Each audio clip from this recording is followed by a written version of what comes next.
இதய வாசல் தேடி வருகிறேன். என் இதயம் உரைய என்னில் வாருமே.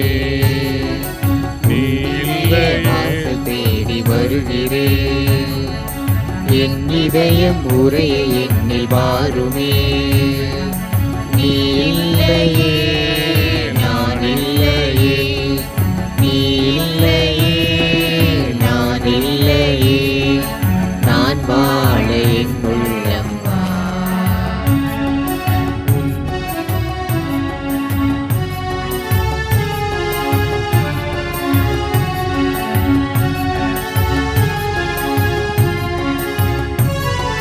கோலங்கள் மாறலாம், கோலங்கள் மாறலாம், காற்று செய்ய மறக்கலாம், கடலை செய்ய மறக்கலாம். காலங்கள் மாறலாம், கோலங்கள் மாறலாம், காற்று செய்ய மறக்கலாம், கடலை செய்ய மறக்கலாம். உன் அன்பு என்றென்றும் மாறாதையா, உன் நிழலில் நான் என்றும் வாழ்வேனையா. உன் இதய வாசல் தேடி வருகிறேன். என் இதயம் உரைய என்னில் வாருமே. தந்தை மகன் தூயாவியார் பெயராலே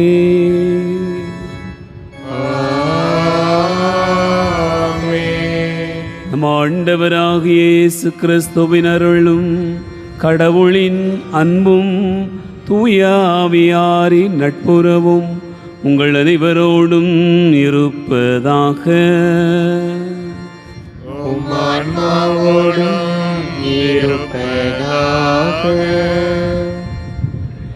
ஆண்டவர் இயேசு கிறிஸ்துவில் அன்பு நிறைந்த சகோதர சகோதரிகளே, ஆண்டவருக்கு நாம் செலுத்துகிற இந்த மாலை பலியில் பின்வரும் கருத்துகளுக்காக வேண்டிக் கொள்வோம். ஜாக்குலின் ராஜ் குடும்பத்தாருக்கு இறைவன் செய்திருக்கக்கூடிய அனைத்து நன்மைகளுக்கு நன்றியாகவும், உடல் உள்ள நலத்திற்காகவும், மகன் அகஸ்டோவிற்கு விரைவில் வேலை கிடைக்கும்படியாகவும், எதிர்காலம் சிறக்கவும், பேரின் நலனுக்காகவும், அறிவு ஞானத்தில் சிறந்து விளங்கும்படியாகவும் இறைவனிடம் வேண்டுகிறார்கள். எல்சா தெரஸ் 7வது பிறந்த நாளில் இதுவரை இறைவன் செய்திருக்கக்கூடிய நன்மைகளுக்கு நன்றியாகவும், எல்சா தெரஸ், ஹனா அமெல்யா இருவரும் தெய்வ பயம், கல்வி ஞானம், அறிவு, கீழ்ப்படிதலில் சிறந்து விளங்கவும், தந்தையின் தொழில் முன்னேற்றத்திற்கு ஆணும்படியாகவும் நாம் வேண்டுவோம். அந்தோணி மிக்கேலம்மாள் செல்வராஜ் குடும்பத்திற்கு இறைவன் செய்திருக்கக்கூடிய நன்மைகளுக்கு நன்றியாகவும், பேர குழந்தைகள் ஜோபின், ஜெஸ்வின் உடல் உள்ள சுகத்திற்காகவும், குடும்பத்தில் எல்லாருடைய சமாதானத்திற்காகவும், தொழில் முன்னேற்றத்திற்காகவும் வேண்டுவோம். கில்பர்ட் அவர்களுடைய குடும்பத்திற்கு கடந்த மாதம் முழுவதும் இறைவன் கொடுத்த ஆசீர்வாதங்களுக்கு நன்றியாகவும், தொடர்ந்து இந்த மாதத்திலும் ஆசீர்வதிக்கும்படியாகவும், உடன் பணியாளர்கள் மற்றும் வாடிக்கையாளர்கள் உடல் உள்ள சுகத்திற்காகவும் இறைவனிடம் அன்றாடுவோம். விஎம் கிறிஸ்டோபர், ஹெலன் கிறிஸ்டோபர் குடும்பத்தினர் ஆண்டவருக்கு நன்றியாக ஒப்புக் கொடுக்கிறார்கள். இந்த பலியில் அந்த குடும்பத்திற்காக வேண்டுவோம். அமலி குடும்பத்தை இறைவன் இந்த மாதம் முழுவதும் இறைவனுடைய கரத்தில் ஒப்புக் கொடுத்து மகன் அருள் குடும்பத்தை ஆசீர்வதிக்க வேண்டும் என்பதற்காகவும், மகன் செய்கிற வேலையை ஆசீர்வதிக்க வேண்டியும், மகள் குடும்பம் ஆசீர்வதிக்கப்பட வேண்டும் என்பதற்காகவும், குடும்ப பொருளாதார ஒற்றுமை ஆசீர்வாதம் கிடைக்கும்படியாகவும், கடன் முழுவதும் தீரும்படியாகவும் இந்த திருப்பலியை வேண்டுவோம். தமியான் பியாட்ரிஸ் குடும்பத்திற்கு இறைவன் செய்திருக்கக்கூடிய சகல நன்மைகளுக்கு நன்றியாக நாம் வேண்டுவோம். ஜோசப் ஜெகன் குடும்பத்திற்கு இறைவன் செய்திருக்கக்கூடிய நன்மைகளுக்கு நன்றியாகவும், குழந்தைகள் கல்வி ஞானத்தில் சிறந்து வளரும்படியாகவும் இறைவனிடத்தில் வேண்டுவோம். டினா சீமோன் குடும்பத்திற்கு இறைவன் செய்திருக்கக்கூடிய நன்மைகளுக்கு நன்றியாகவும், குடும்ப சமாதானம் கிடைக்கும்படியாகவும், பிள்ளைகளுடைய உடல் உள்ள சுகத்திற்காகவும், நல்ல வேலை கிடைக்கும்படியாகவும், மகன் மத்தியாஸ் கல்யாணம் நல்லபடியாக நடக்கும்படியாகவும், கடன் பிரச்சனையிலிருந்து விடுதலை கிடைக்கும்படியாகவும், பேரன் விரைவில் பேசவும், கல்வி ஞானத்தில் வளரவும், வீடு கட்டவும் இறைவன் அருள் புரிய வேண்டுவோம். அருள்குமார் இன்று இருதய அறுவை சிகிச்சை நல்லபடியாக நடைபெற்றதற்கு நன்றியாகவும், விரைவில் நல்ல சுகம் பெற்று வீடு திரும்பும்படியாகவும் இறைவனுடைய அருள் உடன் இருக்கும்படியாக வேண்டுவோம். டெல்பின் சித்ரா குடும்பத்திலே புற்றுநோயால் பாதிக்கப்பட்டிருக்கக்கூடிய வேளையில் அவருடைய உடல் உள்ள நலன் வேண்டியும், குழந்தைகள் உடல் உள்ள சுகத்திற்காகவும் இந்த பலியில் வேண்டுவோம். இதுவரை இறைவன் செய்திருக்கக்கூடிய நன்மைகளுக்கு நன்றியாகவும், ஜோசப் ஆதிலிங்கம், ராஜம் ஆதிலிங்கம், மேலும் Joseph Xavier, Lourdu Jeyamary, Vasudevan, Saroja, Joe ஆகியோருடைய ஆன்மாக்கள் இறைவனுக்கு இடைப்பாறுதல் அடையும்படியாகவும், யாருனையாத ஆன்மாக்களுக்காகவும், மாசில்லா குழந்தைகளுடைய ஆன்ம இடைப்பாற்றிக்காகவும் வேண்டுவோம். அருட்தந்தை தாமஸ் அக்வினாஸ் ஆன்ம இளைப்பாற்றிக்காக வேண்டிக் கொள்வோம். விசேந்தி மத்தேசியாள் 30வது நாள் நினைவு நாளிலுடைய ஆன்மா நித்திய இளைப்பாறுதல் அடைய வேண்டுவோம். அருள் மேரி ரஞ்சனா ஆன்ம இளைப்பாற்றிக்காக இந்த பலியிலே வேண்டுவோம். மேலும் டோம்னிக், கேம்சன், டெய்சி, வின்சென்ட், பெல்லா, வில்பிரட், மெல்லி ஆகியோருடைய ஆன்ம இளைப்பாற்றிக்காகவும் குடும்பத்தில் மரித்த அனைத்து ஆன்மாக்களுக்காக வேண்டுவோம். ஹார்ட்லி, மேக்சன் ரொட்ரிகோ, லிவார்தின் ரொட்ரிகோ, கிளாஸ்டர் Rodrigo, Gilbert Rodrigo, Mark Fernando, Thayapari Fernando, Premarajan Fernando ஆகியோருடைய ஆன்ம இளைப்பாற்றிக்காக வேண்டுவோம். அமல் பி ராயன் பபியோலா 24வது ஆண்டு நினைவாகவும், மேலும் இருதயசாமி ஜாஸ்மின், ராபர்ட், ஜெரி, சேவியர், வின்ஸ்டன் ஆகியோருடைய ஆன்ம இளைப்பாற்றிக்காகவும் குடும்பத்தில் மரித்த மேலும் உத்தரகை ஸ்தலத்திற்கூடிய ஆன்மாக்கள் இறைவனத்தில் இளைப்பாறுதல் அடைய வேண்டும் என்பதற்காகவும் இந்த பலியிலே வேண்டிக் கொள்வோம். அன்பார்ந்தவர்களே, இக்குடும்பங்களின் கருத்துக்களோடு நம்முடைய வேண்டுதல்களையும் விண்ணப்பங்களையும் ஆண்டவருடைய திருப்பாதம் வைத்து இறைவன் தாமே ஆசீர்வதித்திட நம்முடைய குற்றங்குறைகளை ஏற்றுக்கொண்டு மனம் விருந்துவோம். ஆண்டவரிடத்திலே மன்னிப்பு கேட்போம். எல்லாம் வல்ல இறைவனிடமும் சகோதர சகோதரிகளே, உங்களிடமும் நான் பாவியை ஏற்றுக்கொள்கிறேன். ஏனெனில் என் சிந்தனையாலும் சொல்லாலும் செயலாலும் கடமையில் தவறியதாலும் பாவங்கள் பல செய்தேன். என் பாவமே, என் பாவமே, என் பெரும் பாவமே.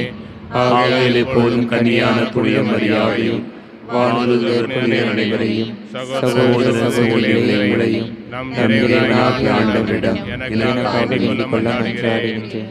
எல்லாம் வல்ல இறைவன் நம் மீது இரக்கம் வைத்து நம் பாவங்களை மன்னித்து நம்மை நிலைவாழ்வுக்கு அழைத்துச் செல்வாராக. ஆமென்.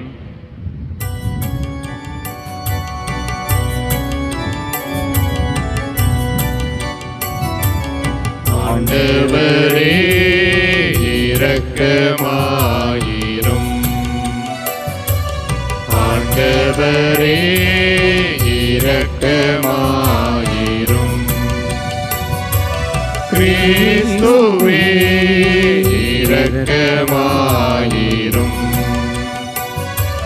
கிறிஸ்துவே இரக்கமாயிரும்.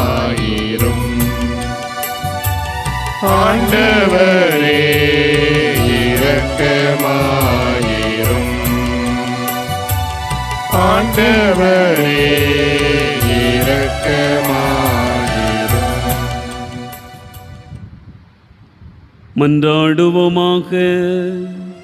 இறைவா, உமது அருளாலும் பிள்ளைகளாக தேர்ந்தெடுக்க பெற்ற நாங்கள் ஒளியின் மக்களாக இருக்க விரும்பினீரே. அதனால் நாங்கள் தவறு என்னும் இருளில் சிக்கிக்கொள்ளாமல் உண்மையின் பேரொளியில் என்றும் சிறந்து விளங்க அருள் புரிவீராக. உம்மோடு தூயாவியாரின் ஒன்றிப்பில் இறைவனாய் என்றென்றும் வாழ்ந்து ஆட்சி செய்கின்ற அவர் வழியாக உம்மை மன்றாடுகிறோம்.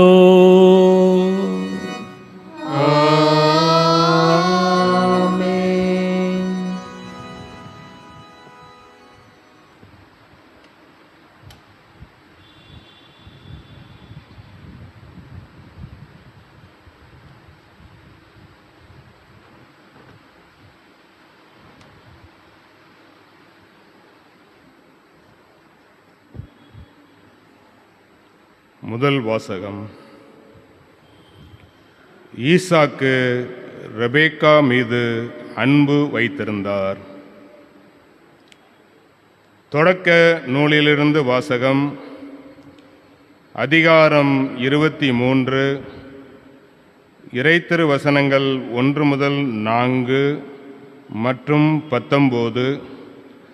அதிகாரம் 24, இறைத்திருவசனங்கள் 1 முதல் 8 மற்றும் 62 முதல் 67 முடிய. தொடக்க நூல் அதிகாரம் 23 1 முதல் 4 மற்றும் 19. அதிகாரம் 24 1 முதல் 8 62 முதல் 67 முடிய. அந்நாட்களில் சாரா 127 ஆண்டுகள் வாழ்ந்தார். சாராவின் வயது இதுவே. கானான் நாட்டிலுள்ள எபிரோன் என்ற கிரியத்து அர்பா நகரில் சாரா இறந்தார். அவருக்காக புலம்பி அழுவதற்காக ஆபிரகாம் சென்றார். பிறகு சடலம் இருந்த இடத்தை விட்டு அவர் எழுந்து இத்தியரிடம் சென்று சொன்னது, நான் உங்களிடையே அந்நியனும் அகதியுமாய் இருக்கிறேன். என் வீட்டில் இறந்தாரை நான் அடக்கம் செய்வதற்கான கல்லறை நிலத்தை உங்களுக்குரிய சொத்திலிருந்து எனக்கு விற்றுவிடுங்கள் என்று கேட்டார். இவ்வாறே மம்ரே அருகில் மக்கப்போலா நிலத்தின் கல்லறையில் ஆபிரகாம் தன் மனைவி சாராவை அடக்கம் செய்தார். இதுவே கானான் நாட்டில் இருக்கும் எபிரோன். ஆபிரகாம் வயது மிகுந்தவராய் முதுமை அடைந்தார். ஆண்டவர் அவருக்கு அனைத்திலும் ஆசி வழங்கியிருந்தார். ஒரு நாள் அவர் தம் வீட்டின் வேலைக்காரர்களில் மூத்தவரும் தமக்குரிய அனைத்திற்கும் அதிகாரியுமானவரை நோக்கி, உன் கையை என் தொடையின் கீழ் வைத்து விண் உலகத்திற்கும் மண் உலகத்திற்கும் கடவுளாகிய ஆண்டவர் மேல் ஆணையிட்டு சொல், நான் வாழ்ந்து வரும் இக்கானான் நாட்டின் பெண்களிடையே என் மகனுக்கு பெண் கொள்ள மாட்டாய் என்றும், என் சொந்த நாட்டிற்கு போய் என் உறவினரிடம் என் மகன் ஈசாக்கிற்கு பெண் கொள்வாய் என்றும் சொல் என்றார்.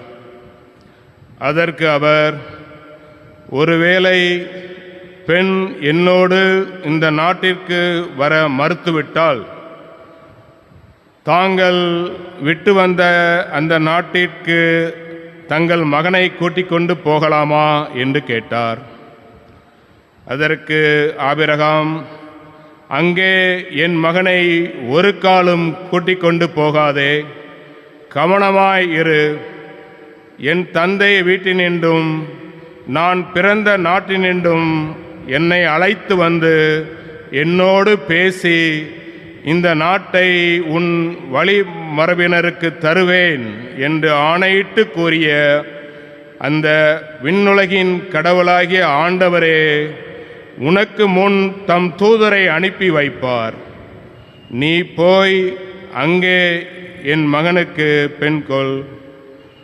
உன்னோடு வர அப்பெண் விரும்பாவிடில் எனக்கு நீ அளித்த வாக்குறுதியினின்று விடுதலை பெறுவாய். என் மகனை மட்டும் அங்கே கூட்டிக் கொண்டு போகாதே என்றார்.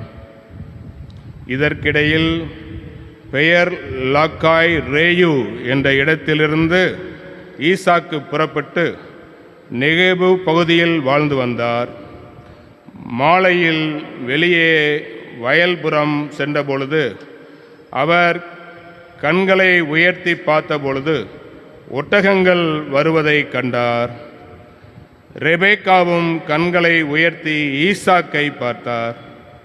உடனே அவர் ஒட்டகத்தை விட்டு இறங்கினார்.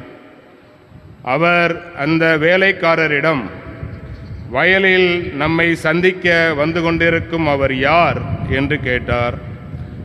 அந்த வேலைக்காரரும், அவர்தாம் என் தலைவர் என்றார். உடனே ரெபேக்கா தன் முக்காட்டை எடுத்து தம்மை மூடிக்கொண்டார். அப்பொழுது அவ்வேலைக்காரர் ஈசாக்கிடம் தாம் செய்தது அனைத்தையும் பற்றி கூறினார். ஈசாக்கு தம் தாயார் சாராவின் கூடாரத்திற்குள் ரெபேக்காவை அழைத்து சென்று மணந்து கொண்டார். அவரும் ஈசாக்குக்கு மனைவியானார். அவர் ரெபேக்கா மீது அன்பு வைத்திருந்தார். இவ்வாறு தன் தாயின் மறைவுக்கு பிறகு ஈசாக்கு ஆறுதல் அடைந்தார். ஆண்டவரின் அருள்வாக்கு. இறைவனுக்கு நன்றி.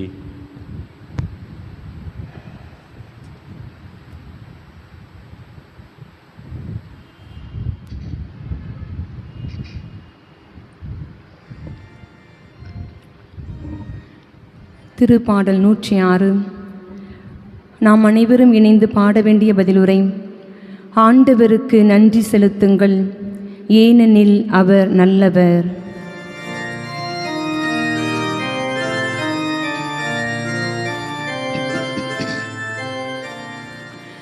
ஆண்டவருக்கு நன்றி செலுத்துங்கள், ஏனெனில் அவர் நல்லவர்.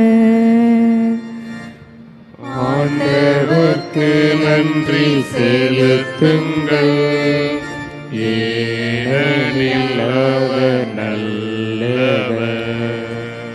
ஆண்டவருக்கு நன்றி செலுத்துங்கள், ஏனெனில் அவர் நல்லவர். என்றென்றும் உள்ளது அவரது பேரன்பு. ஆண்டவரின் வலிமைமிகு செயல்களை யாரால் இயம்ப இயலும்? அவர்தம் புகழை யாரால் விளம்பக்கூடும்? ஆண்டவர்க்கு நன்றி செலுத்துங்கள், ஏனெனில் அவர் நல்லவர். நீதிநெறி காப்போர் பேறு பெற்றோர், எப்போதும் நேரியதை செய்வோர் பேறு பெற்றோர். ஆண்டவரே, நீர் உம் மக்கள் மீது இரக்கம் காட்டும்போது என்னை நினைவு கூரும். ஆண்டவர்க்கு நன்றி செலுத்துங்கள், ஏனெனில் அவர் நல்லவர். அவர்களை நீர் விடுவிக்கும் போது எனக்கும் துணை செய்யும். நீர் தேர்ந்தெடுத்த மக்களின் நல்வாழ்வை நான் காணும்படி செய்யும். உம்முடைய மக்களின் மகிழ்ச்சியில் நானும் பங்கு கொள்ளும்படி செய்யும். அப்போது உமது உரிமை சொத்தான மக்களோடு உம்மை போற்றிட இயலும். ஆண்டவர்க்கு நன்றி செலுத்துங்கள், ஏனெனில் அவர் நல்லவர். ஆண்டவர்க்கு நன்றி செலுத்துங்கள், ஏனெனில் அவர் நல்லவர். அல்லேலூயா அல்லேலூயா அல்லேலூயா. அல்லேலூயா அல்லேலூயா அல்லேலூயா. பெரும் சுமை சுமந்து சோர்ந்திருப்பவர்களே, எல்லாரும் என்னிடம் வாருங்கள், நான் உங்களுக்கு இளைப்பாறுதல் தருவேன் என்கிறார் ஆண்டவர். அல்லேலூயா அல்லேலூயா அல்லேலூயா. ஆண்டவர் உங்களோடு இருப்பாராக. உம் ஆன்மாவோடும் இருப்பாராக. தூய் மத்தேயு எழுதிய நற்செய்தியிலிருந்து வாசகம். ஆண்டவரே, மாட்சி உமக்கே. மத்தேயு நற்செய்தி அதிகாரம் 9, இறைவார்த்தைகள் 9 முதல் 13 முடிய. அக்காலத்தில் இயேசு அங்கிருந்து சென்றபோது மத்தேயு என்பவர் சுங்கச்சாவடியில் அமர்ந்திருந்ததைக் கண்டார். அவரிடம், என்னை பின்பற்றி வா என்றார். அவரும் எழுந்து இயேசுவை பின்பற்றி சென்றார். பின்பு அவருடைய வீட்டில் பந்தியில் அமர்ந்திருந்தபோது வரி தண்டுபவர்கள், பாவிகள் ஆகிய பலர் வந்து இயேசுவோடும் அவருடைய சீடரோடும் விருந்துண்டனர். இதை கண்ட பரிசேயர் அவருடைய சீடரிடம், உங்கள் போதகர் வரி தண்டுபவர்களோடும் பாவிகளோடும் சேர்ந்து உண்பது ஏன் என்று கேட்டனர். இயேசு இதை கேட்டவுடன், நோய் அற்றவருக்கு அல்ல, நோயுற்றவருக்கே மருத்துவர் தேவை, பலியை அல்ல இரக்கத்தையே விரும்புகிறேன் என்பதன் கருத்தை நீங்கள் போய் கற்றுக்கொள்ளுங்கள். ஏனெனில் நேர்மையாளரை அல்ல பாவிகளையே அழைக்க வந்தேன் என்றார். ஆண்டவரின் அருள்வாக்கு. கிறிஸ்துவே உமக்கு புகழ்.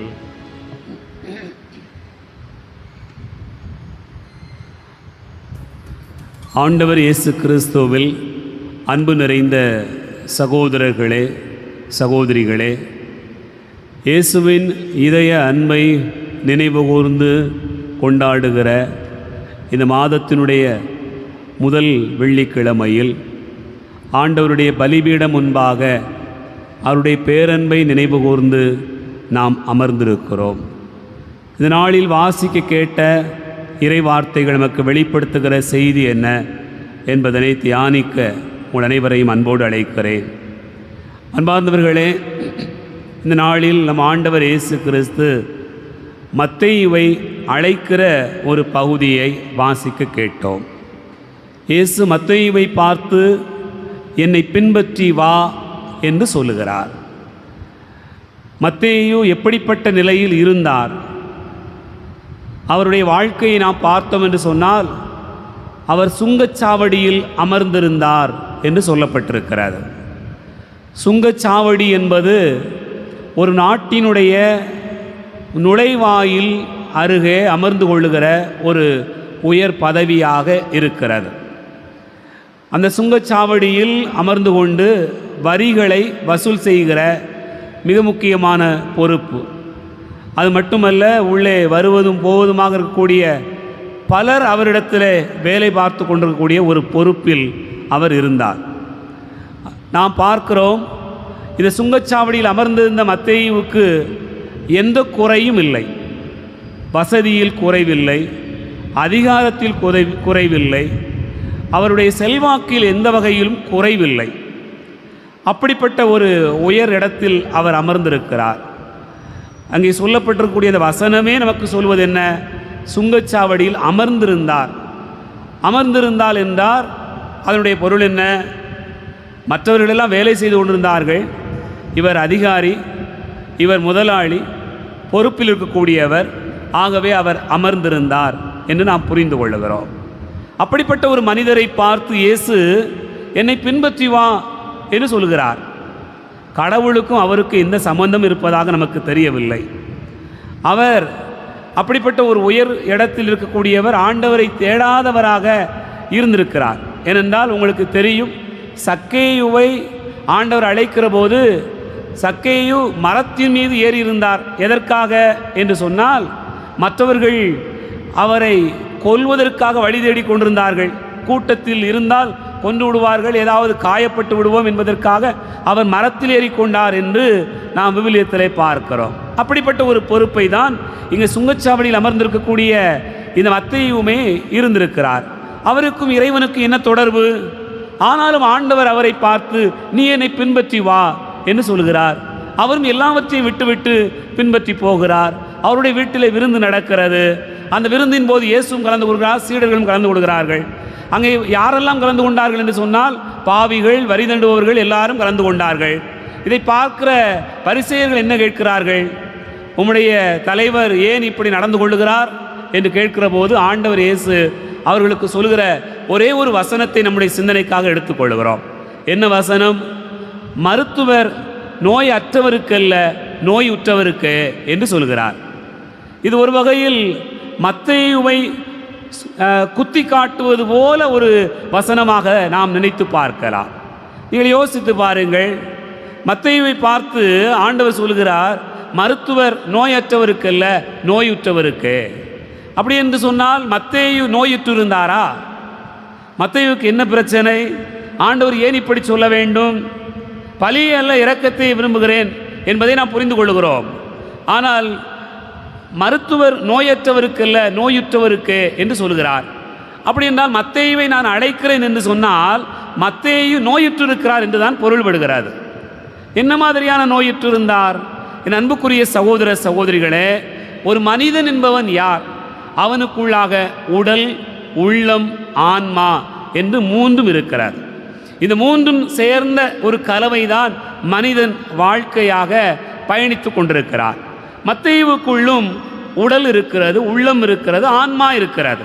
இதில் எங்கே நோயிற்றிருந்தார் என்று பார்த்தோம் என்று சொன்னால் நமக்கு ஆச்சரியமாக இருக்கிறது. மத்தேயு உடலளவில் நோயுற்றிருந்ததாக தெரியவில்லை, உள்ளத்தளவிலும் அவர் நோயுற்றிருந்ததாக தெரியவில்லை.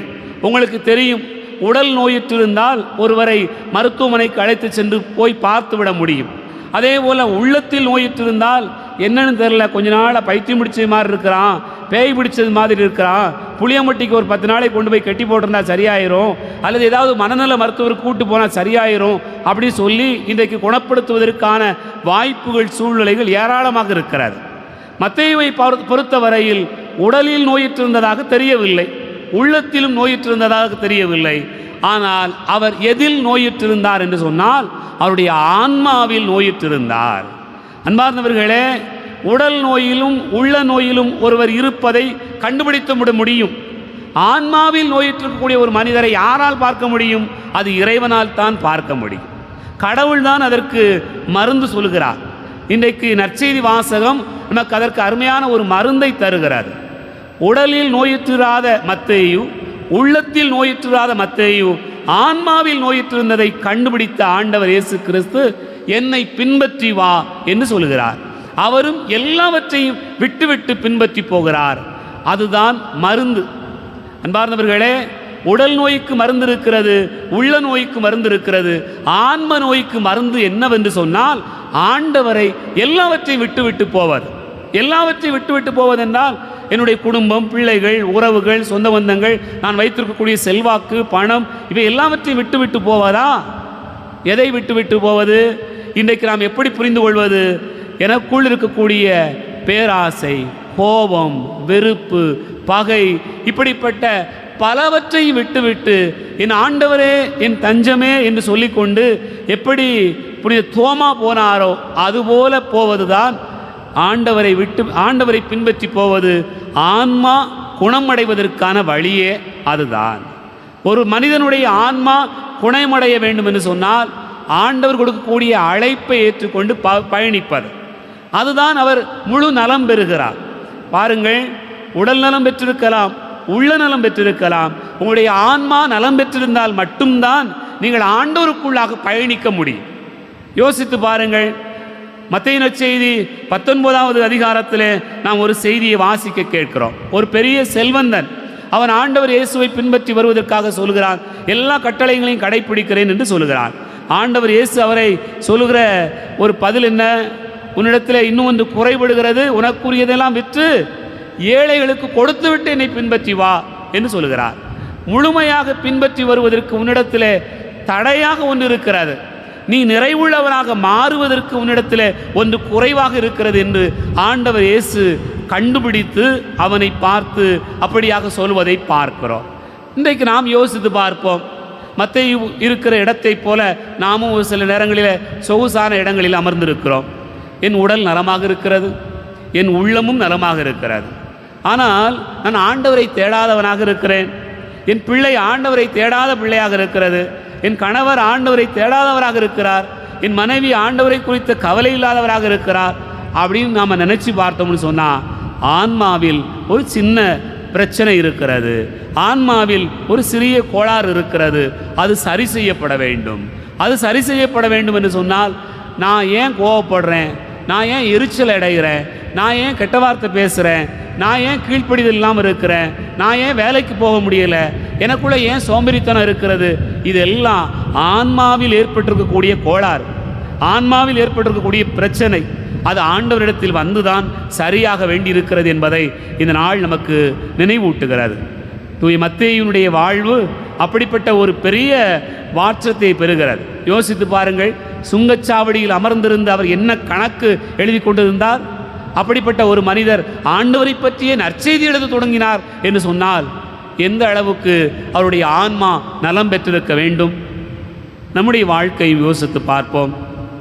நம்ம ஆண்டவருக்குள்ளாக வருவதற்கு என்னிடத்தில் என்ன இடத்தில் கோளாறாக இருக்கிறது. சில நேரங்களில் சொல்லலாம், ஆண்டவர் எனக்கு குணம் கொடுக்கவே இல்லை, அதனால தான் எனக்கு இவ்வளவு சிக்கல், என்னன்னு தெரில, என் மனசு சரியாக மாட்டேக்கு, பிள்ளைகளுக்கும் மனசும் சரியில்லாமல் கிடக்கு சொல்லலாம். சில நேரங்களில் சொல்லலாம். ஆனால் அதை தாண்டி ஒன்று இருக்கிறது. என் ஆன்மா என் ஆண்டவருக்குள் இருக்கிறதா?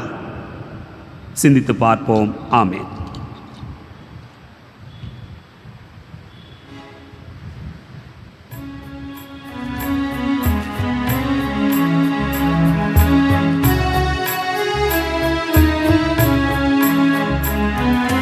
தந்திட்ட பொருட்கள் யாவையும் எடுத்து தந்தோம் தந்தாயேற்றிடுவாய்.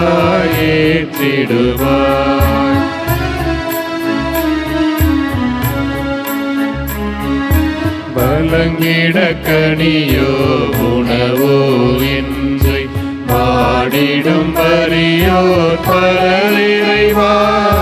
வழங்கிட கனியோ உணவோ இன்றி பாடிடும் வரியோர் பலரிறைவா.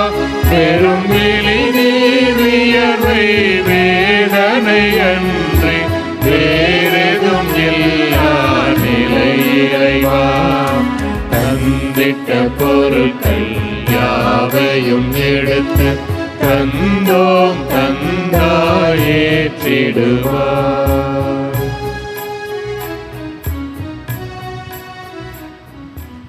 சகோதர சகோதரிகளே, என்னுடையது உங்களுடையதுமான இந்த பலி எல்லாம் வல்ல தந்தையாக இறைவனுக்கு ஏற்றதாகும்படி செபியுங்கள். ஆண்டவர் தம் திருப்பெயரின் புகழ்ச்சிக்காகவும் ஆட்சிக்காகவும் நமது நன்மைக்காகவும் புனித திருவையின் நலனுக்காகவும் உமது கையிலிருந்து பலியை ஏற்றுக்கொள்வாராக. இறைவா, நீரே அருள் கூர்ந்து ஏற்பாடு செய்யும் உம்மறை நிகழ்வுகள் எங்களுக்கு நற்பயனளிக்க உம்மை வேண்டுகின்றோ. அதனால் எங்கள் பணியின் புனித காணிக்கைகள் உமக்கு ஏற்றவையாயிருக்க வேண்டுமென்று எங்கள் ஆண்டவராகிய கிறிஸ்து வழியாக உம்மை மன்றாடுகிறோம்.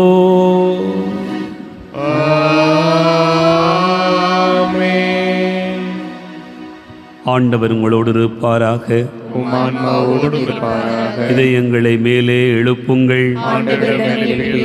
இறைவனாகி ஆண்டவருக்கு நன்றி கூறுவோம். அது தகுதியும் நீதியுமானது. ஆண்டவரே, தூயவரான தந்தையே, என்று வாழும் இல்லாமல்ல இறைவா, என்னாலும் எவ்விடத்திலும் நாங்கள் உமக்கு நன்றி செலுத்துவது மெய்யாகவே தகுதி நீதியுமாகும், எங்கள் கடமையும் மீட்புக்குரிய செயலுமாகும். உமது நன்மை மிகுதியினால் எங்கள் ஆண்டவராகிய கிறிஸ்து வழியாக நீர் மனிதராகி எங்களை படைத்தீர். நாங்கள் நீதியின்படி தண்டனைக்குரியவராயினும் உமது இரக்க மிகுதியினால் எங்களை மீட்டருளினீர். ஆகவே வானகடிகளோடு ஒன்று சேர்ந்து நாங்கள் உம்மை புகழ்ந்து முடிவென்று சொல்வதாவது: தூயவர் தூயவர் தூயவர், வான்படைகளின் கடவுளாம் ஆண்டவர், விண்ணகமும் மண்ணகமும் உமது ஆட்சியால் நிறைந்துள்ளன. உன்னதங்களிலே ஓசன்னா. ஆண்டவர் பெயரால் வருகிறவர் ஆசி பெற்றவர். உன்னதங்களிலே ஓசன்னா. ஆண்டவரே, நீர் மெய்யாகவே தூயவர், தூய்மை அனைத்துக்கும் ஊற்று. ஆகவே உம்முடைய ஆவியை பொழிந்து இக்காணிக்கைகளை தூய்மைப்படுத்த உம்மை வேண்டுகிறோம். இவ்வாறு எங்கள் ஆண்டவர் இயேசு கிறிஸ்துவின் உடலாகவும் இரத்தமாகவும் எங்களுக்கு இவை மாறுவனவாக. அவர் பாடுபட உளம் கனிந்து தம்மை கையளித்த போது அப்பத்தை எடுத்து நன்றி செலுத்தியதை பிட்டு தம் சீடர்களுக்கு அளித்தவர் கூறியதாவது: அனைவரும் இதிலிருந்து பெற்று உண்ணுங்கள், ஏனெனில் இது உங்களுக்காக கையளிக்கப்படும் என் உடல்.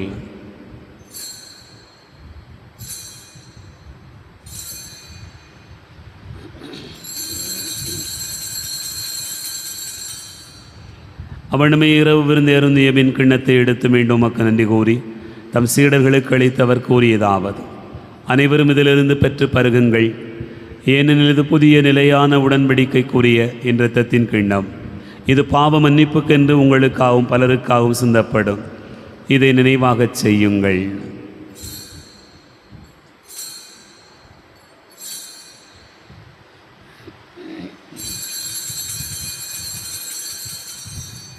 நம்பிக்கையின் மறைபொருள். ஆண்டவரே, நீர் வருமளவும் உமது இறப்பினை அறிக்கையிடுகின்றோம், உமது உயிர்ப்பினையும் எடுத்துரைக்கின்றோம். ஆகவே ஆண்டவரே, நாங்கள் கிறிஸ்துவின் இறப்பினையும் உயிர்ப்பினை நினைவு கூர்ந்து வாழ்வு தரும் அப்பத்தையும் மீட்பளிக்கும் கிண்ணத்தையும் உமக்கு ஒப்புக் கொடுக்கிறோம். உம் திருமுனின்று ஊழியம் புரிய தகுந்தவர்களென எங்களை ஏற்றுக்கொண்டீர். எனவே உமக்கு நன்றி செலுத்துகின்றோம். மேலும் கிறிஸ்துவின் உடலிலும் இரத்தத்திலும் பங்கு கொள்ளும் எங்களை தூயாவியார் ஒன்று சேர்க்க வேண்டுமென உம்மை தாழ்மையுடன் மன்றாடுகிறோம். ஆண்டவரே, உலகெங்கும் பரவி இருக்கும் ஒரு திரு அவையை நினைவு கூர்ந்தருளும். எங்கள் திருத்தந்தை லியோ, எங்கள் ஆயரந்தோணி சாமி, எல்லா திருநிலையினராகிய அனைவரோடும் உமது திரு அவை அன்பில் நிறைவு பெற செய்தருளும். உயிர்த்தெழும் எதிர்நோக்கோடு துயில் கொள்கிற எங்கள் சகோதர சகோதரிகளையும் இறந்தோர் அனைவரையும் இரக்கத்துடன் நினைவு கூர்ந்து உமது திருமுக ஒளியினுள் ஏற்றருளும். எங்கள் அனைவர் மீதும் இரக்கமாயிரும். கடவுளின் கன்னித்தாயான புனித மரியா, அவருடைய கணவரான புனித யோசேப்பு, புனித திருத்தூதர்கள், எங்கள் பாதுகாவலர் புனித சவேரியார், இன்னும் இவ்வுலகில் உமக்கு உகந்தவராயிருந்தோர் ஆகிய புனிதர் அனைவருடனும் நாங்கள் நிலை வாழ்வில் பங்கு கொள்ளும் தகுதி பெற்று உம் திருமகன் இயேசு கிறிஸ்து வழியாக உம்மை புகழ்ந்தேத்து வரமருள உம்மை மன்றாடுகிறோம்.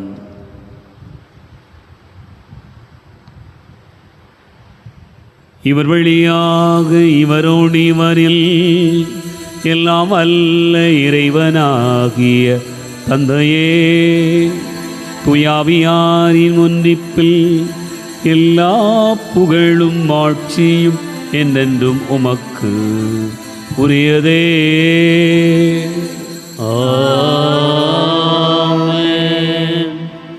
நம் ஆண்டவர் இயேசு கிறிஸ்து கற்றுக் கொடுத்தவாறு விண்ணகத் தந்தையை நோக்கி நம்பிக்கையோடு ஜெபிப்போம்.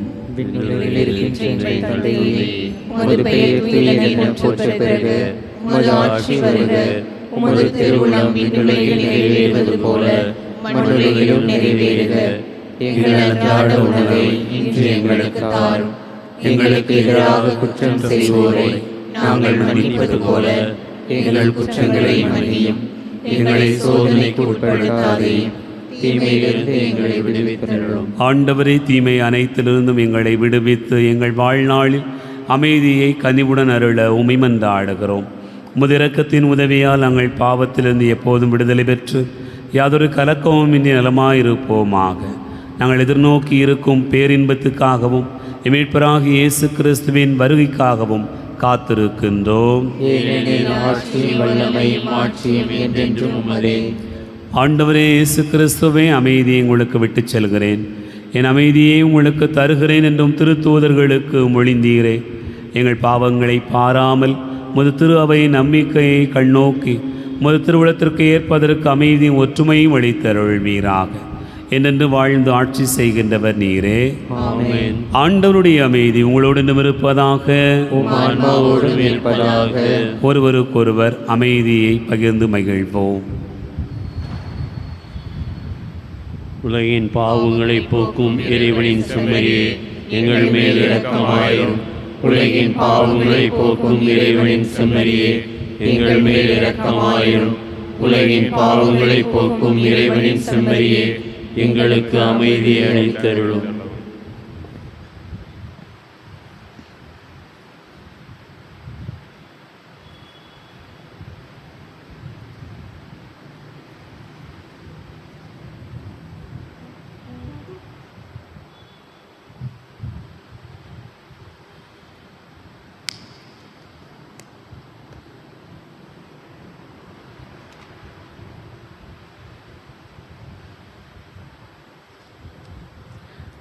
இதோ இறைவனின் செம்மறி, இதோ உலகின் பாவங்களை போக்குகிறவர். செம்மறியின் விருந்துக்கு அழைக்க பெற்றோர் பேறு பெற்றோர். ஆண்டவரே, நீர் என் நிலத்தில் எழுந்தருள நான் தகுதியற்றவள். ஆனால் ஒரு வார்த்தை மட்டும் சொல்லியருளும், எனது ஆன்மா நலமடையும். கிறிஸ்துவின் தொடர்த்தமை காத்து நித்திய வாழ்வளிப்பதாக.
எனில் வாரும் என் இயேசுவே, என்றும் என்னோடு உறவாடவே.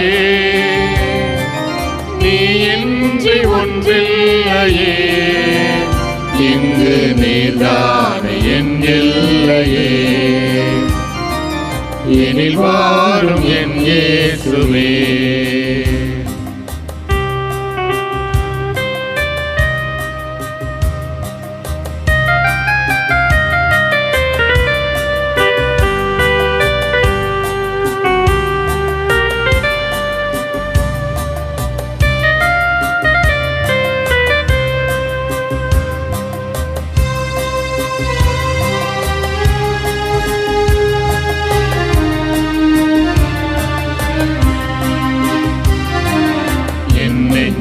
வீட்டினில் என் இந்த பாட்டினிலே உன் நாமம் நான் பாட என் உள்ளம் நீ வாழவே. என் அன்பு தாயாக என்னாலும் என்னை காக்கவே. என் சொந்தம் நீயாக என் வாழ்வும் நீயாகவே. தேவா எழுந்து வா, தேடும் அமைதி தா. தேவா எழுந்து வா, தேடும் அமைதி தா. உன்னை அழைத்தேன் உயிர் கொடுத்தேன் உறவை தேடியே. எனில் வாரும் என் இயேசுவே, என்றும் என்னோடு உறவாடவே. நீ இன்றி ஒன்றில்லையே, இங்கு நீதானே என் எல்லையே. எனில் வாரும் என் இயேசுவே.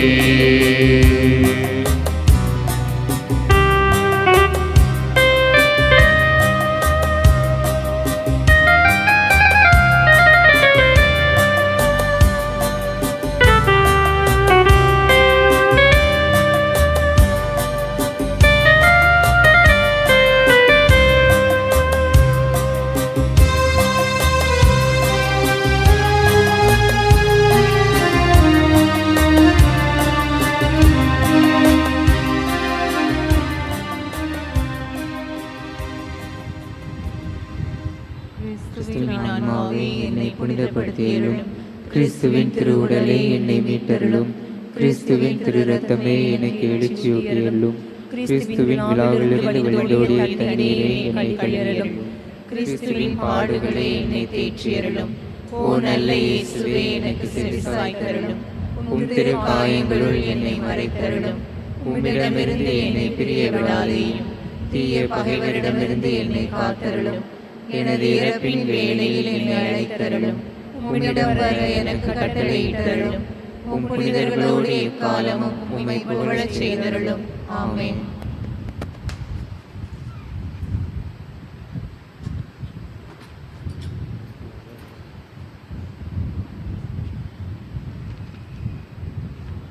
இறையடியார் பீட்டர் பரதேசியை திரு அவை புனிதர் என்று அறிவிக்க ஜெபம்.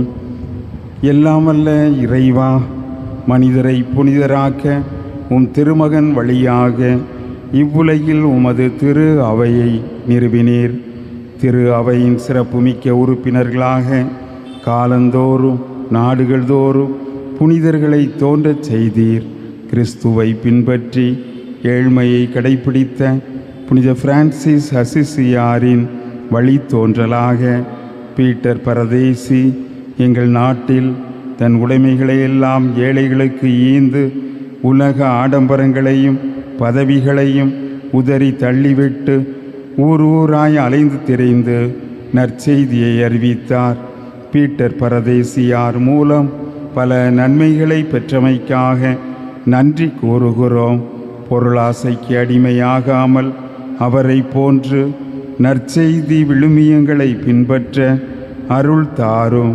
மேலும் உமது திரு அவை விரைவில் உமது அடியார் அவரை புனிதராக அறிவிக்க வேண்டுமென்று எங்கள் ஆண்டவராகிய இயேசு கிறிஸ்து வழியாக இறைவா உம்மை தாழ்மையுடன் மன்றாடுகிறோம். ஆமென். மன்றாடுவோமாக. ஆண்டவரே, நாங்கள் ஒப்பு கொடுத்து உணவாக உட்கொண்ட இப்புனித பலிப்பொருள் எங்களுக்கு வாழ்வளிக்க உம்மை வேண்டுகின்றோ. இவ்வாறு நாங்கள் முடிவில்லா அன்பினால் உம்முடன் ஒன்றிணைக்கப்பட்டு என்றும் நிலைத்திருக்கும் கனிதர அருள வேண்டுமென்று எங்கள் ஆண்டவராகிய கிறிஸ்து வழியாக உம்மை மன்றாடுகிறோ.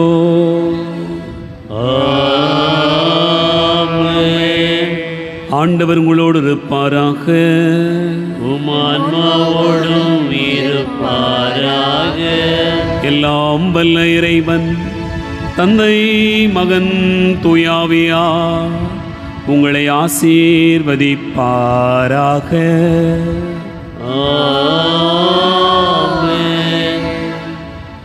அன்பார்ந்தவர்களே, நாளை மாலையில் மாதா கெபியில் வைத்து மாதத்தினுடைய முதல் சனிக்கிழமையாக இருக்கிற காரணத்தினால் திருப்பலி நடைபெறும் என்பதை அன்போடு தெரியப்படுத்திக் கொள்ளுகிறேன்.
அப்பத்தில் வாழும் தேவனே நெஞ்சில் வாருமே.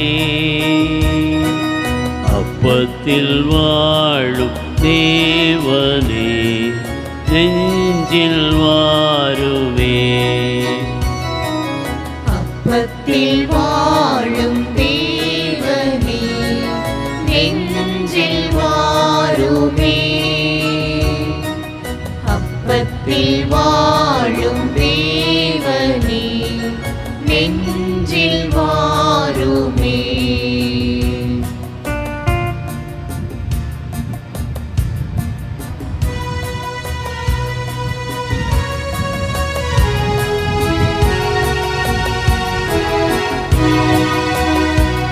மண்ணோர்க்கு மீட்பு ஈந்தவா பீடம் தன்னில் வந்தார். மண்ணோர்க்கு மீட்பு ஈந்தவா பீடம் தன்னில் வந்தார். விண்ணகம் நின்று மண்ணகம் வந்த ராஜராஜனே.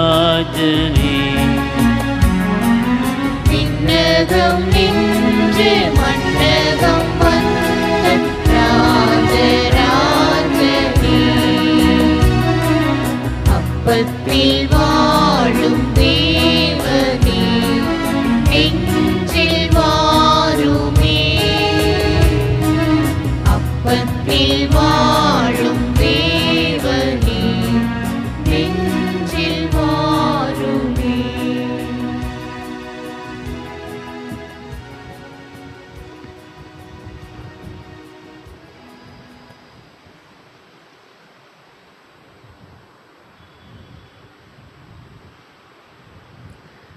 அனைவரும் அமர்வோம்.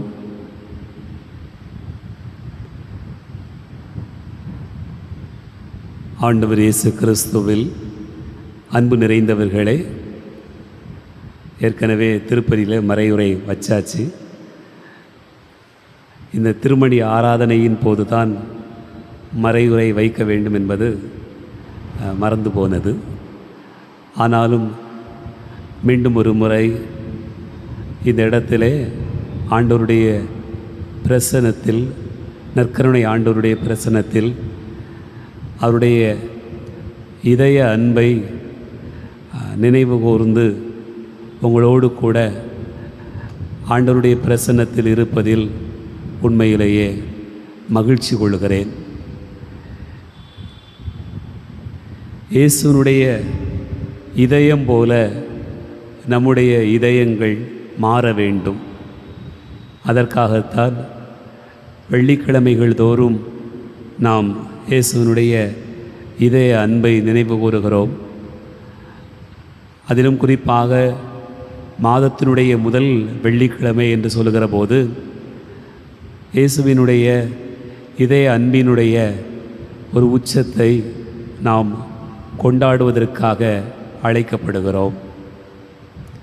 அன்பார்ந்தவர்களே, உங்கள் இதயத்தை காத்து கொள்ளுங்கள், உங்களுடைய உள்ளத்தை பாதுகாத்து கொள்ளுங்கள் என்கிற அழைப்பினை ஆண்டவர் பல்வேறு இடங்களில் நமக்கு தருவதை நாம் விவிலியத்திலே பார்க்கிறோம்.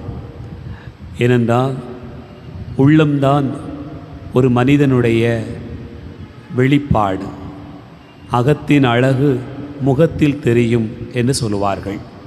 அதுபோல உங்களுடைய உள்ளத்திலிருந்து வருபவைதான் உங்களை மாசுபடுத்துகிறதே அன்றி வெளியிலிருந்து உள்ளே செல்பவை அல்ல என்பதையும் ஆண்டவர் நமக்கு வெளிப்படுத்துகிறார். ஆகவே இதயத்தை காத்து கொள்ளுங்கள், உள்ளத்தை காத்து கொள்ளுங்கள் என்கிற அழைப்பு பல்வேறு இடங்களிலே ஆண்டவர் நமக்கு வெளிப்படுத்தி கொண்டே இருக்கிறார். அன்பார்ந்தவர்களே, நான் உங்களுடைய ஆடம்பரங்களையா விழாக்களையா எதை விரும்புகிறேன்? உங்களுடைய உள்ளத்து இருக்கக்கூடிய காரியங்களைத்தானே நான் விரும்புகிறேன் என்று பல நேரங்களிலே நாம் சொல்ல கேள்விப்பட்டிருக்கிறோம். அப்படிப்பட்ட இதயத்தை உள்ளத்தை நாம் காத்து கொள்ள வேண்டும் என்று சொன்னால் நம்முடைய இதயம் இயேசுவினுடைய இதயம் போல இருக்க வேண்டும். அதுதான் நமக்கு கொடுக்கப்படுகிற அழைப்பு. இயேசுவினுடைய இதயம் எப்படிப்பட்டதாக இருந்தது என்று சொன்னால், அது அன்பாக இருந்தது, அன்பால் நிறைந்திருந்தது. அதைத்தான் ஆண்டவர் ஒவ்வொரு முறையும் நமக்கு சொல்லுகிற அழைப்பு, என் அன்பில் நிலைத்திருங்கள் என்று சொல்லுகிறார். அது திருமண வாழ்க்கைக்கு சொல்லப்படுகிற வசனமாக இருக்கலாம், அல்லது அன்றாட வாழ்க்கையினுடைய பயணத்திற்கு நமக்கு சொல்லப்படுகிற வார்த்தையாக இருக்கலாம். ஆண்டவர் சொல்லக்கூடிய வார்த்தை, அன்பில் நிலைத்திருங்கள், அன்பாக இருங்கள். அது எப்படிப்பட்டது என்று சொன்னால், தொடக்கத்தில் நீங்கள் வாழ்ந்த வாழ்க்கையை நினைவூட்டுவது என்று நாம் புரிந்து கொள்ளுகிறோம். எப்படி அன்பாக இருப்பது? நம்முடைய இல்லங்களிலே நாங்கள் பல இடங்களிலே மரம் வைத்து வளர்த்திருக்கிறோம், தோட்டங்களில் மரம் வைத்து வளர்த்திருப்பதை பார்த்திருக்கிறோம். அந்த மரங்கள் என்ன செய்யும் என்று சொன்னால், அது இயல்பாகவே வளர்ந்த பிறகு பூ பூக்கிறது, காய் காய்க்கிறது, கனி கொடுக்கிறது. அந்த மரத்தை நீங்கள் தேடி போகாவிட்டாலும் போனாலும் அது இயல்பு என்ன செய்யும் என்று சொன்னால், கொடுத்து கொண்டே இருக்கும், அவ்வளவுதான். அதற்கு வாழ்க்கையினுடைய நிறைவு முழுமை என்னவென்று சொன்னால் அதுதான் என்பதை நாம் அறிகிறோம். அது தன்னுடைய வாழ்க்கையினுடைய பலனை அடைந்து விட்டது. தான் எந்த நோக்கத்திற்காக வந்தோமோ அந்த நோக்கத்தை அது நிறைவு செய்து விடுகிறது. அப்படி என்று சொன்னால், நான் போய் பறிக்கலை, நாம் போய் அதை தேடலை அப்படிங்கிறதெல்லாம் கிடையாது. அது என்ன செய்யும்னு சொன்னால், நம்ம போனாலும் போகட்டாலும் அது இயல்பிலேயே பூத்து குலுங்கி கொண்டே இருக்கும். பூக்கிற இடங்களை நோக்கி, மலர்களை நோக்கி வண்டுகள் செல்வது போல, பழங்கள் தானாக பழுத்து தொங்குகிற போது இயல்பாகவே மனிதர்கள் அதனுடைய சுவையை அனுபவிப்பதற்காக செல்லுகிறார்கள்.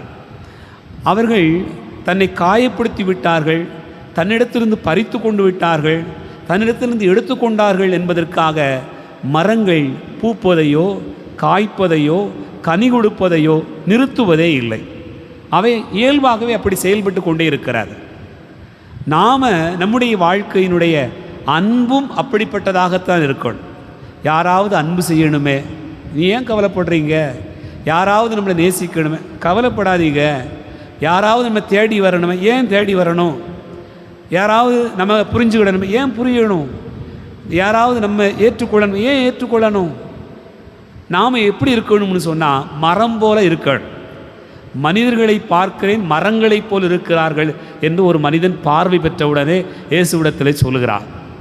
அப்படி என்று சொன்னால், அவன் முதலில் மனிதர்களை பார்க்கிற போது எப்படி பார்க்கிறான் என்று சொன்னால், அப்படியே இயல்பாக எல்லோரும் இருப்பதை அவன் காணுகிறான்.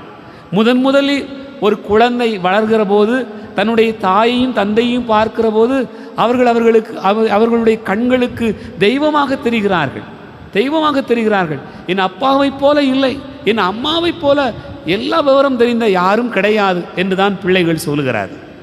கொஞ்சம் வளர வளரத்தான் அதனுடைய பக்குவங்கள், அவர்களுடைய வாழ்க்கை முறைகள் என்பது மாறிக்கொண்டே இருக்கிறது. அப்படி என்று சொன்னால், என் அன்பார்ந்த சகோதர சகோதரிகளே, நாம் இயல்பாக இருக்கணும். நம்முடைய இயல்பு என்ன நமக்கு தெரியும். கடவுள் மனிதனை உருவாக்குகிற போது அவருடைய சாயலிலும் அவருடைய உருவிலும் படைத்தார் என்று பார்க்கிறோம். அவருடைய சாயலிலும் அவருடைய உருவிலும் படைக்கப்பட்டிருக்கக்கூடிய மனிதர்களுக்குள்ளாக அவருடைய உயிர் மூச்சு தான் ஓடிக்கொண்டிருக்கிறது. அந்த உயிர் மூச்சு தான் ஒவ்வொரு காலகட்டத்திலும் கடத்தப்பட்டு கொண்டே வருகிறது. ஆதாமில் தொடங்கிய அந்த உயிர் மூச்சு இன்றைக்கு வரைக்கும் கடத்தப்பட்டு வருகிறது என்று சொன்னால், அந்த இயல்பு என்ன? அந்த இயல்பு என்ன? நல்லோர் மீதும் தீயோர் மீதும் மழை பொழியச் செய்கிறார், நேர்மையற்றோர் மீதும் நேர்மையுள்ளோர் மீதும் அவர் கதிரவனை உதித்தெழச் செய்கிறார். அதுதான் இறைவனுடைய இயல்பு. பாரபட்சம் பாராமல் அன்பு செய்வது, எதிர்பார்ப்பு இல்லாமல் அன்பு செய்வது, எந்த நிபந்தனையும் இல்லாமல் அன்பு செய்வது, அதுதான் இயேசுனுடைய அன்பு, அதுதான் இயேசுனுடைய இதயம். அந்த அன்பில் நாம் நிலைத்திருந்தோம் என்று சொன்னால், யாராவது என்னை புரியணும், யாராவது என்னை அன்பு செய்யணும், யாராவது என்னை தேடி வரணும், ஏதாவது எனக்கு நடக்கணும், என்கிற எந்த எண்ணமும் நமக்கு வருவதில்லை.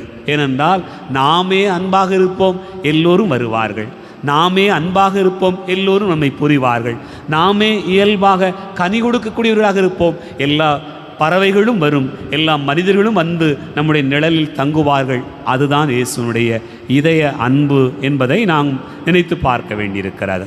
அந்த அன்பை கொண்டாடுகிற இந்த வேளையில், அந்த அன்பை நினைவு கூர்ந்து செபிக்கிற வேளையில் நாம் நம்முடைய இதயத்தை எண்ணி பார்ப்போம். நம்முடைய இதயத்திற்குள்ளாக இந்த அன்பு மேலோங்கி நிற்கிறதா?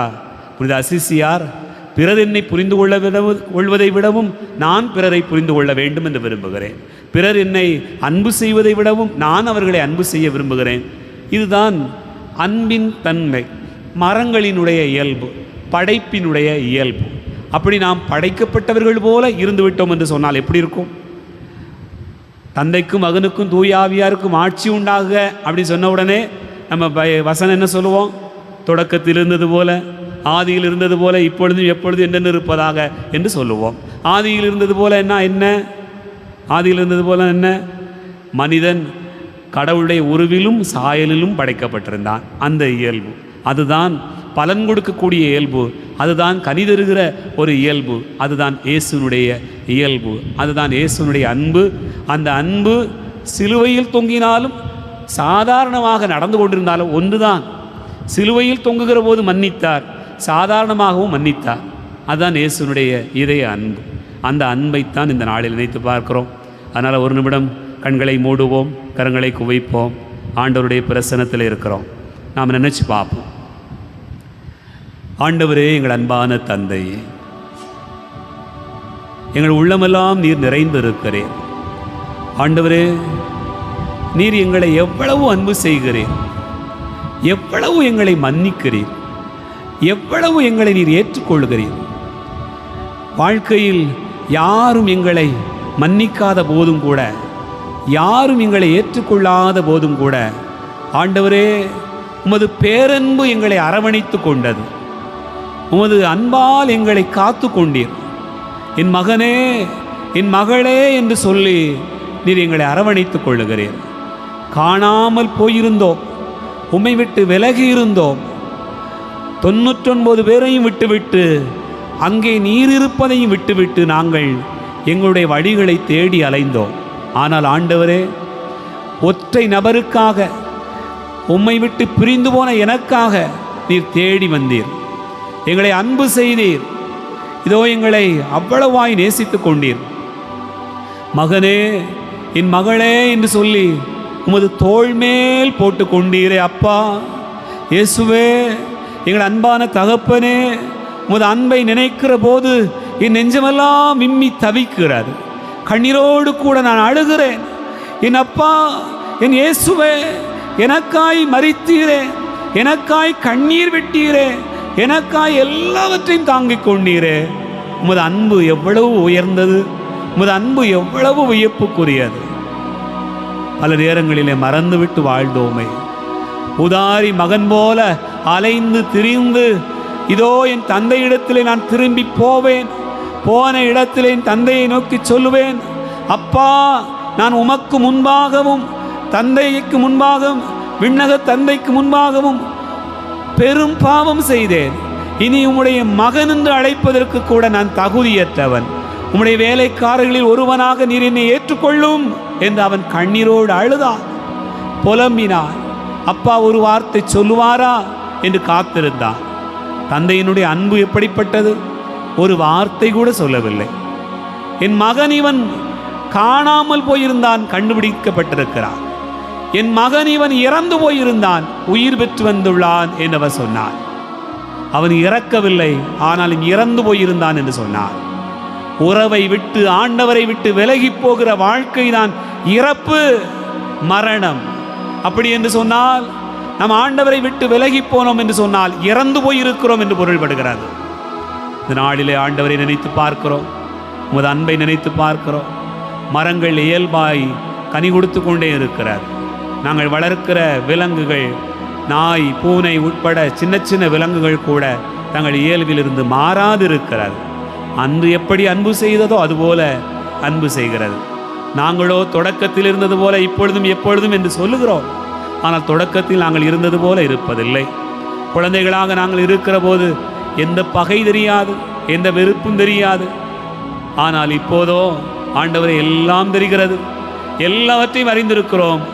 ஆனால் உம்மை விட்டு விலகி இருக்கிறோம். எங்களை மன்னியும், எங்களை ஆசீர்வதியும்.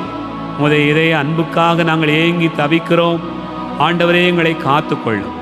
நாளிலும் கூட உமது மேலான அன்பு எங்களை ஆட்கொள்ளட்டும். என் குடும்பங்கள் ஒவ்வொன்றையும் ஆட்கொள்ளட்டும். இதோ என் கணவர் என்னை புரிந்து கொள்ளவில்லையே என்று அழுகிற பிள்ளைகளுக்கு ஆண்டவரே நீரே ஆறுதலாக இருப்பீராக. இதோ என் மனைவி நான் உழைத்து கொண்டு வருகிறதை சரியாக பேணாத ஒரு சூழ்நிலையாக இருக்கிற காரணத்தினால் எத்தனையோ துன்பங்களை அனுபவிக்கிறேன் என்கிற குடும்பங்களிலே அமைதி உண்டாகட்டும். இதோ என் பிள்ளைக்காக, என் மகனுக்காக, என் மகளுக்காக என்று சொல்லி உழைக்கிற ஓடுகிற குடும்பங்களிலே ஆண்டவரே அமைதி உண்டாகட்டும். உமது அன்பு பெருகட்டும், உமது அன்பு பெருகட்டும். உமது இதயத்திலிருந்து குத்தி திறக்கப்பட்ட விழாவிலிருந்து இரத்தமும் தண்ணீரும் வழிந்தோடி எல்லா மக்களுக்கும் வாழ்வளித்தது போல இதோ இந்த ஆலய பீடத்திலிருந்து புறப்படுகிற தண்ணீரானது ஆண்டவரே எல்லா பாவங்களையும் போக்குவதாக, சகல பாவங்களிலிருந்தும் எல்லா மக்களையும் விடுதலை கொடுப்பதாக நம்பிக்கையோடு கூட செபிக்கிறோம்.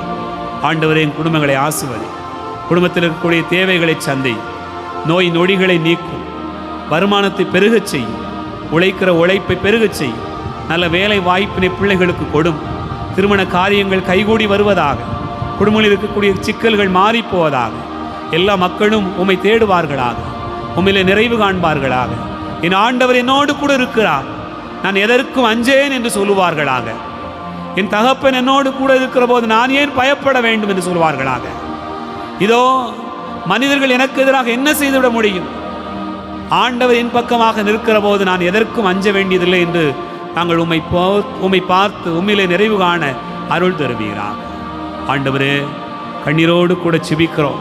என்னுடைய விண்ணப்பங்களை எல்லாம் உமது பாதத்தில் ஒப்புக் கொடுக்கிறோம்.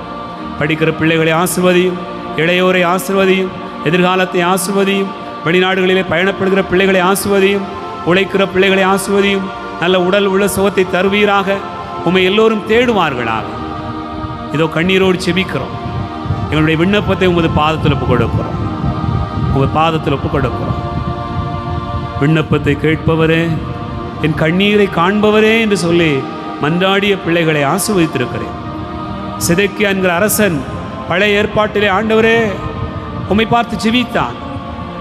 அப்போது அவனுக்கு சொல்லப்பட்டது, உன் நாட்கள் முடிந்து விட்டன, உன் கணக்கு வழக்குகளை முடித்துக்கொண்டு ஆண்டவர் அழைக்கிற இடத்துக்கு போவதற்கு தயாராகு, மண்ணுலகில் உன் வாழ்க்கை முடிந்து விட்டது என்று சொல்லப்பட்டது.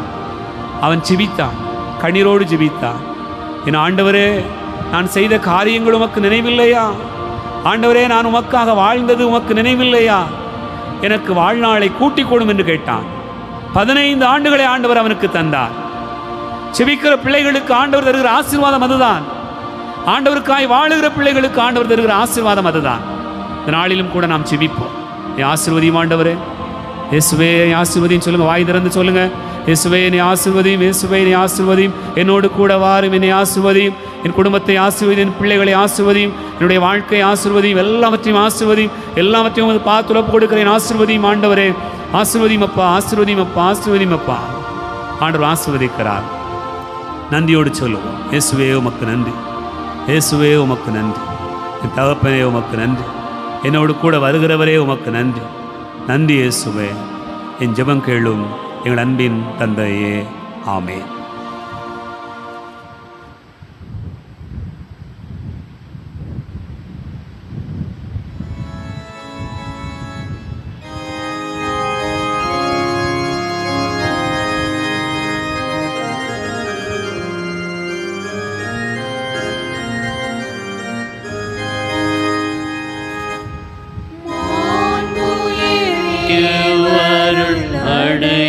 அடையாளத்தை தாழ்ந்து பணிந்து ஆராதிப்போம். பழைய நியம முறைகள் அனைத்தும் இனி மறைந்து முடிவு பெறுக. புதிய நியம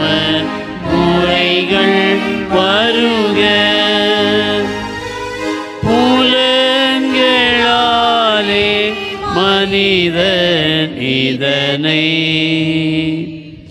அறிய இயலா குறையை நீக்க விண்பிக்கையின் உதவி பெருக தந்தை அவர்க்கும் மகனவர்க்கும் புகழ்ச்சியோடு வெற்றியார்ப்பும் மீட்பின் பெருமை மாட்சிமையோடு வலிமை வாழ்த்து யாவும் ஆக இருவரிடமாய் வருகின்றவராம் தூய ஆவி ஆனவர்க்கும் அளவில்லாத சம புகழ்ச்சி என்றுமே உண்டாகுக. ஆமென். வாங்கி நின்றவர்களுக்கு அப்பமளித்தீரே, இனிமையெல்லாம் தன்னகத்தை கொண்ட அப்பம் இதுவே. மன்றாடுவோமாக. இறைவா, இந்த வியப்புக்குரிய அருளடையாளத்திலே உம்முடைய பாடுகளின் நினைவை எங்களுக்கு விட்டு சென்றீர். உம் திருவுடல் திரு ரத்தமாகியவற்றின் தூய மறைபொருளை வணங்குகிற நாங்கள் உமது மீட்பின் பயனை இடைவிடாமல் துய்த்து உணர்ந்து மகிழ அருள்வீராக. தந்தையாகிய இறைவனோடு தூயாவியாரின் ஒன்றிப்பில் இறைவனாய் என்றென்றும் வாழ்ந்து ஆட்சி செய்கின்ற உம்மை மன்றாடுகிறோ. ஆமென்.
நிலையான புகழுக்குரிய தூய்மை மிகு நற்கருணைக்கு எல்லா காலமும் ஆராதனையும் புகழும் போற்றியும் மாட்சிமையும் உண்டாக கடவது.